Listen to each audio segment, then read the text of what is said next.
I'm going to cover the new limits for TFSA, RRSP, and FHSA, some pretty significant changes to CPP that might surprise you, updated tax brackets and credits, and I'll wrap it up with real examples so you can see how this actually affects your wallet. Plus, I'm going to explain some tax stuff for holding investments in your regular investment account, which every Canadian investor needs to understand, but most people get wrong. We got quite a bit to cover here, so let's dive in and use the chapters below. All right, starting with some actual good news for once, the TFSA contribution limit for 2025 stays at $7,000, same as 2024, because the government just indexes this thing to inflation and rounds to the nearest $500. Now, here's what's interesting. If you lived in Canada your whole life and were 18 or older when the TFSAs started back in 2009, and you've never put a penny into your TFSA, you could have up to $102,000 in total room for 2025. The TFSA is one of the most powerful wealth building tools we have as Canadians, and I see way too many people not using it properly. And here's the thing about TFSAs, there are no downsides. It can't hurt you. It can only help. So on January 1st, 2025, everybody just got another $7,000 of TFSA room handed to them. And you can throw that $7,000 in on New Year's Day if you want. But if you're broke in January, don't stress. You don't lose that room. It just sits there forever waiting for you. So if you don't have cash lying around, you can actually transfer stocks and ETFs from your regular investment account into your TFSA. But just heads up though, you might get hit with some capital gains tax on that transfer. And I'll get into that later, but paying a one-time tax is worth getting a lifetime of tax-free growth. Everyone in Canada gets the same TFSA room too. Doesn't matter if you make $30,000 or $300,000. It's all about your age, not your income. And for my new Canadian friends watching, you don't even need to be a citizen or a permanent resident. As long as you're living here and you have a SIN number, you're good to go. But you only start building that room once you're actually living in Canada and you're at least 18 years old. And really quick, I've noticed 80% of viewers who watch this channel aren't subscribed. An easy way to support this channel for free is to hit that subscribe button because it moves me a little bit closer to my goal of 10,000 subscribers by New Year's. Now, let's talk about RRSPs, and this is where the things get a little bit more interesting. The maximum RRSP contribution limit for 2025 jumped up to $32,490. That's up from $31,560 in 2024. So a decent bump there. Your RRSP room is tied to how much you made the year before. You get 18% of your earned income from the previous year, or that maximum I just mentioned, whichever is lower. Earned income is basically your job salary, business income if you run something, and rental income if you're a landlord, but it doesn't include investment stuff like dividends and capital gains. So if you made $80,000 at your job last year, you get 18% of that, which works out to $14,400 in new RRSP room. But if you're killing it and making over $180,000, you get capped at that $32,490 max. But the good news for high earners though is this is a nice increase from last year. So you get more room to save for retirement and slash your taxes at the same time. The RRSP is a game changer for building your retirement fund and cutting your tax bill. And here's something people forget. If you haven't maxed out your RRSP contributions in the previous years, all that unused room just keeps piling up. And you can find out exactly how much unused room you have on your notice of assessment from the CRA. But don't let that scare you off. This thing can seriously change your financial game if you just use it right. Just remember the deadline to contribute for your 2025 taxes is March 3rd, 2026. Now, moving on to the first home savings account, which is still one of the coolest things the government has done for home buyers in years.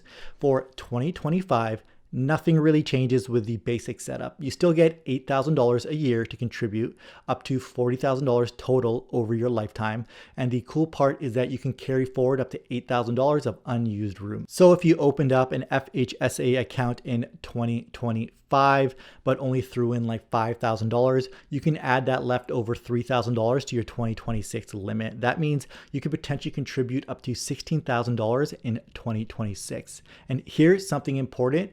if you want to maximize this thing, you need to have an account open by December 31st, 2025. You can only start building contribution room for years when you actually have the account open, which is kind of annoying, but that's just how it works. The FHSA works really well because it combines the best parts of both TFSA and RRSP. Everything you put into the FHSA is tax deductible, just like an RRSP, so it lowers your tax bill right away. Then that money grows, and when you eventually withdraw it to buy your first home, it comes out completely tax-free like a TFSA. One weird thing though, unlike RRSPs, is if you contribute to your FHSA in the first 60 days of the year, you can't deduct it from the previous year's tax return. So if you contribute in January 2026, that only counts for your 2026 taxes, not your 2025. Now let's talk about what's probably the biggest change for 2025, and that's the CPP. This is the final year of the legislative updates for the Canada Pension Plan enhancement.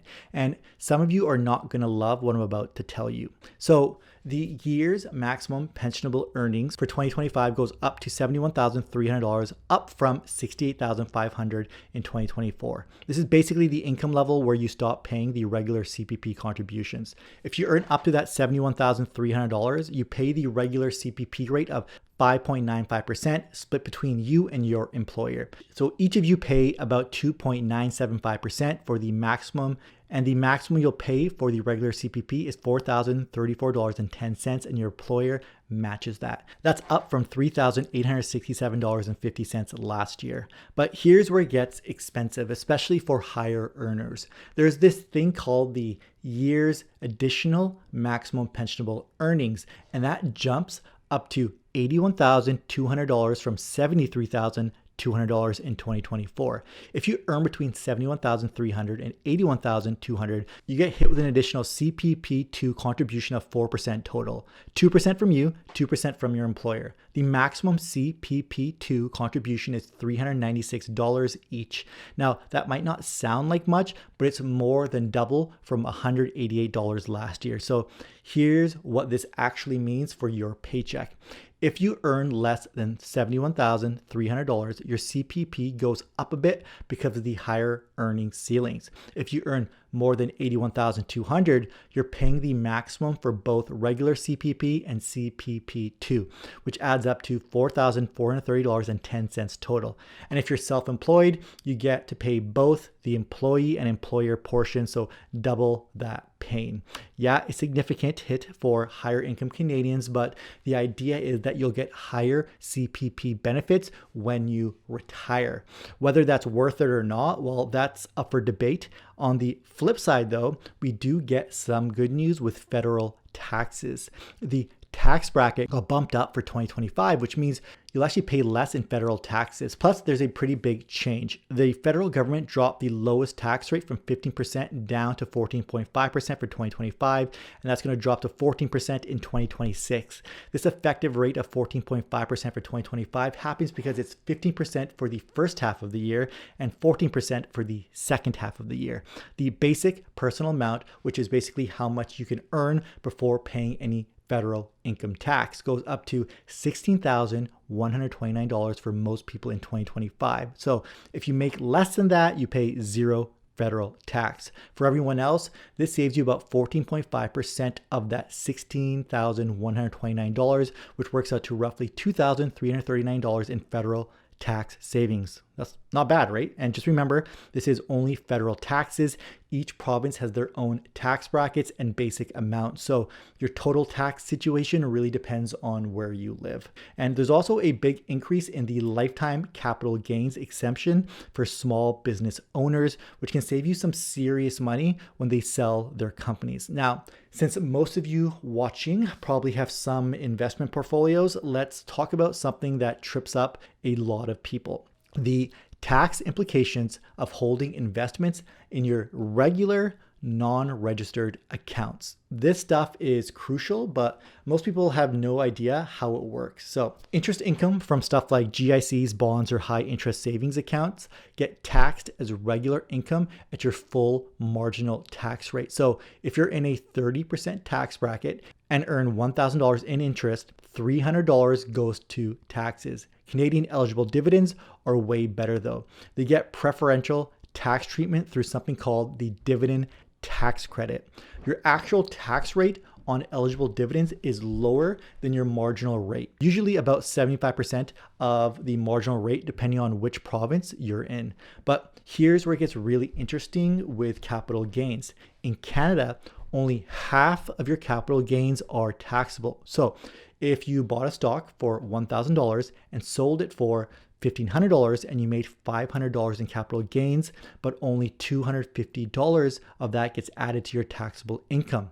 Now, there was some major drama in 2024 about the proposed changes to capital gains taxation. The government wanted to increase the inclusion rate to 66.67% for gains over $250,000, and everyone just started freaking out. But as of January 31st, 2025, the government deferred that change until January 1st, 2026. And then in March 2025, they just canceled the whole thing completely. So the capital gains inclusion rate stays the same at 50% for everything. And if you've got investments that tanked, you can actually sell them to realize capital losses, which offset your capital gains and reduce your tax bill. It's called tax loss harvesting. And those losses can offset gains from this year, the previous 3 years, or you can carry them forward forever. And just be careful with something called the superficial loss rule. So if you sell an investment at a loss, but then you buy it back or something basically identical within 30 days, the CRA just says, nice try, and won't let you claim that loss. So understanding this stuff helps you make way smarter investment decisions. So hold dividend paying Canadian stocks for tax efficiency. Think about when you realize gains and losses, and max out your registered accounts before putting money in regular investment accounts. Now, here's how this actually works for someone making $75,000 a year in 2025. For TFSA, you get $7,000 in new room on January 1st. If you've never contributed and you were eligible since 2009, you got $102,000 in total room just sitting there. For RRSP, 18% of your $75,000 income gives you $13,500 in new contribution room for 2025, plus whatever unused room you've got from previous years. For CPP, since you earned $75,000, which is above that $71,300 threshold, you'll pay the maximum regular CPP of $4,034.10, but you won't pay the CPP2 since you're under the $81,200 limit. For federal taxes, your first $16,129 is tax-free thanks to the basic personal amount. The next chunk up to about $57,375 gets taxed at 14.5% after July, and the higher amounts at 20.5% and so on. If you've got $1,000 in Canadian dividends in your regular investment account, you might pay about $150 to $200 in taxes, depending on your province. If you have $1,000 capital gain, only $500 of that is taxable, so you pay taxes on that $500 at whatever your marginal rate is. Now, here's what I would do. I would invest in my TFSA first for tax-free growth, then my RRSP for those tax deductions. And I'm already a homeowner, but I would definitely consider the FHSA if I wasn't. I'd keep tax inefficient stuff like my bonds in my registered accounts and hold Canadian dividend stocks in my regular accounts for better tax treatment. And you can actually see my $100,000 non-registered dividend portfolio that generates roughly $2,000 a month in the link and first pin comment. All right, so 2025's got some wins, some losses, some increases like CPP that might sting, but also some good stuff like higher RRSP limits. TFSA keeps chugging along, and the FHSA is still really good. The key is figuring out how all this affects your specific situation and planning accordingly.